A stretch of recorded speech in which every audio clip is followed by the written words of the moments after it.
Like, I feel what happens in PHI is that, first of all, I myself, and then with me, other people who already know PHI, go into a different state of consciousness. A state of consciousness where it feels like we're closer to the pulse of life. We're more connected to that which moves through us, to this life that we are an expression of. And the closer we move to that beat,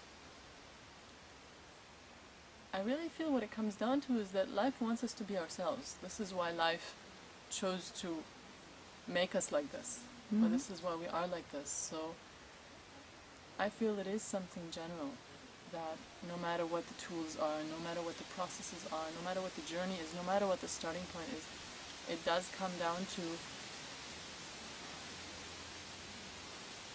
finding ourselves, being ourselves, reconnecting to ourselves in a new way, letting go of concepts that we've put on ourselves and on life and on relationships, figuring that they should be like this or they should be like this, or that life should be different than it is in so many ways.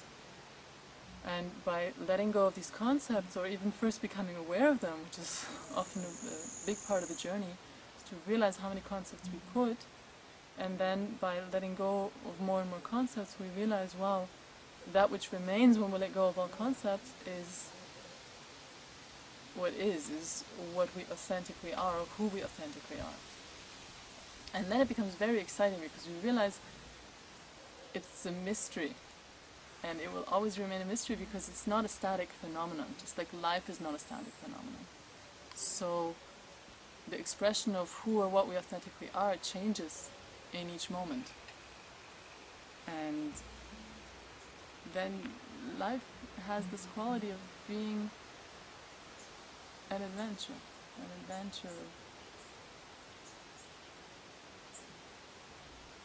discovering what life is in each moment, in a very simple way.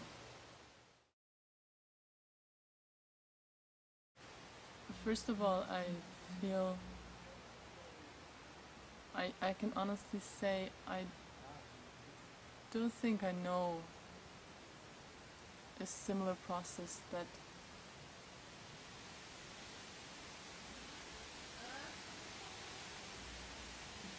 allows for this kind of transformation in people. I haven't seen anything like it.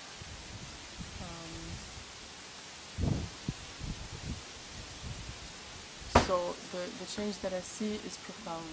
And it's a change that is not so easy to pinpoint. It's not so much an outer change to, now the person gets a new job, or moves to a new place, or has different relationships. Like, all of that can happen. But it's much more an inner change. It's the way people relate to themselves, to other people, to life, how their relationship to life, their understanding of how they are a part of life, and how this can allow them to trust life more deeply, and thereby enjoy this adventure more deeply. So I feel people, by letting go, like what I mentioned earlier, by letting go of many old concepts, they actually become lighter. They become lighter in how they carry themselves. I feel they have more flexibility. Because concepts make us very rigid, they make us very stuck, they make us very dependent on certain situations and circumstances. We need things to be like this or like this, and we spend a lot of time and energy trying to control them.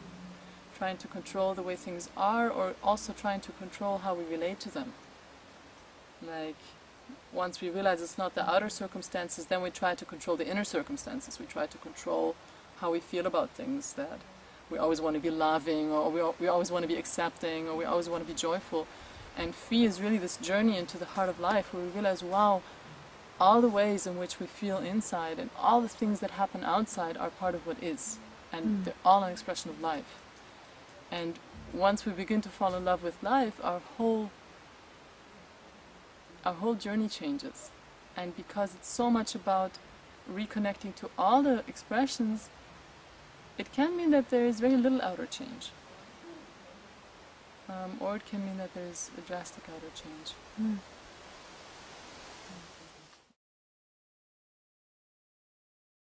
I feel it's relevant to talk about the grid because I don't feel anyone can begin to try to understand what happens here without any conscious mention of the grid. And I said begin to try to understand because it does remain a mystery for all of us.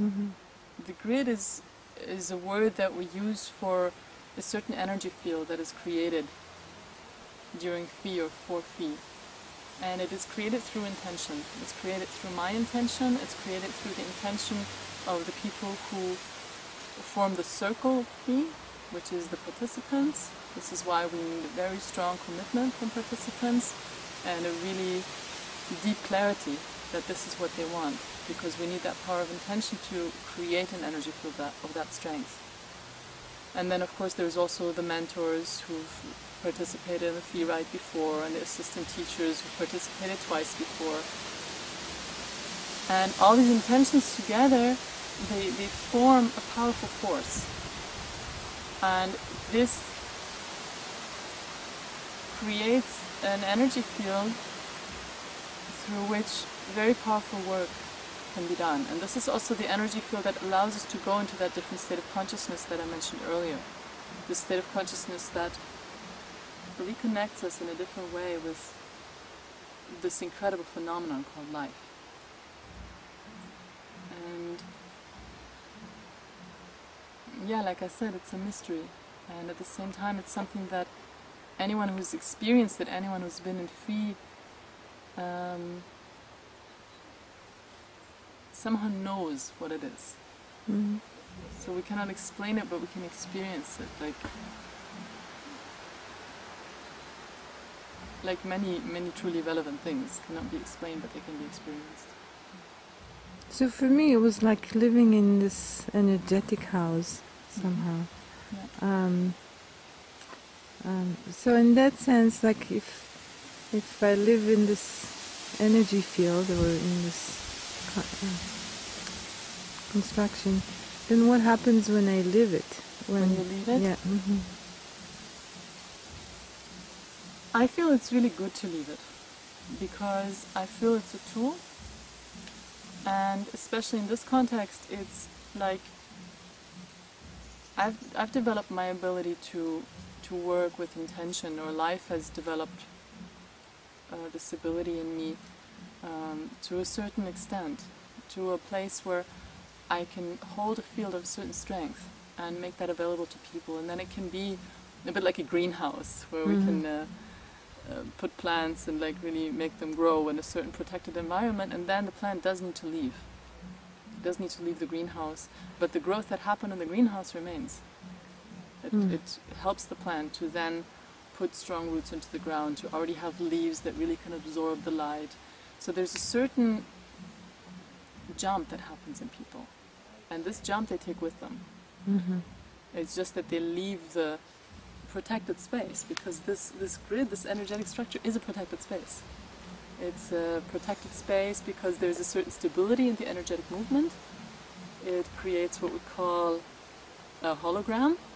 So it's like a microcosm of the universal consciousness, because everything moves in this energy field as part of one system, and we really get to see it in a microcosm. Wow, this is how it works. This is how collective consciousness works.